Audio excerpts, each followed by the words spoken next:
And the governor and New York Mayor de Blasio did have a chance to have some FaceTime today, and they talked about universal pre-K and charter schools. And our political analyst, Fred Dicker, joins us now to talk more about what they had to say, or if he knows what they had to say, and just what can be done about this stalemate. I don't know whether you were privy to those conversations, but Fred, obviously there is some tension between these two men.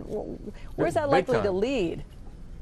Big time tensions, Liz. There have been for weeks. Behind the scenes, Mayor de Blasio's people are very angry at the governor and vice versa. They accuse the de Blasio people, say the governor was behind that big charter school rally today, that he ginned it up, and there's reason to believe he was involved. And conversely, de Blasio is doing all he can to undercut the governor. These are both Democrats. The governor tries to represent himself, and in some ways accurately, some ways not, as a more moderate Democrat. De Blasio is a left-of-center Democrat. There's no question about it. He's now viewed nationally as sort of a Barack Obama of New York City, representing a left wing of the Democratic Party with strong support from labor unions. That's what's going on here. The governor's trying to present himself as a more reasonable person who can appeal statewide in his re-election year, and Bill de Blasio is clearly the champion of the public employee unions and others who want to see higher taxes and more spending on government programs that provide jobs for unionized workers. So who's the 800-pound gorilla here? I mean, who's likely to win this fight?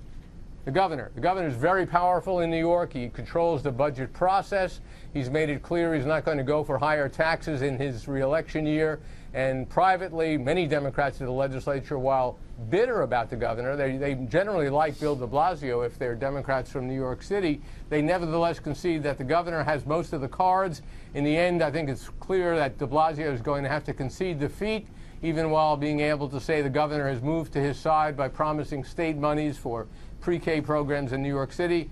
He'll have a kind of a Pyrrhic victory, but the governor is really in the driver's seat, and in the end, they're all loyal Democrats, loyal to one another, and they know with the governor running for re-election, they have to defer to his political needs. Tomorrow's a big day, Fred.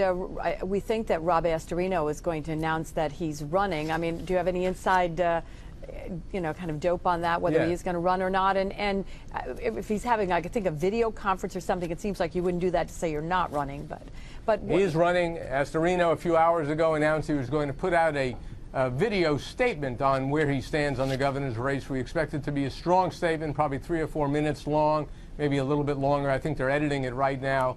And yes, every indication, including word from people in his camp, is he will be running for the Republican nomination, likely to get it, to challenge Governor Andrew Cuomo. Surely an uphill fight. He's the Westchester County executive, of course. And on the day before he makes that announcement, how effective can he be?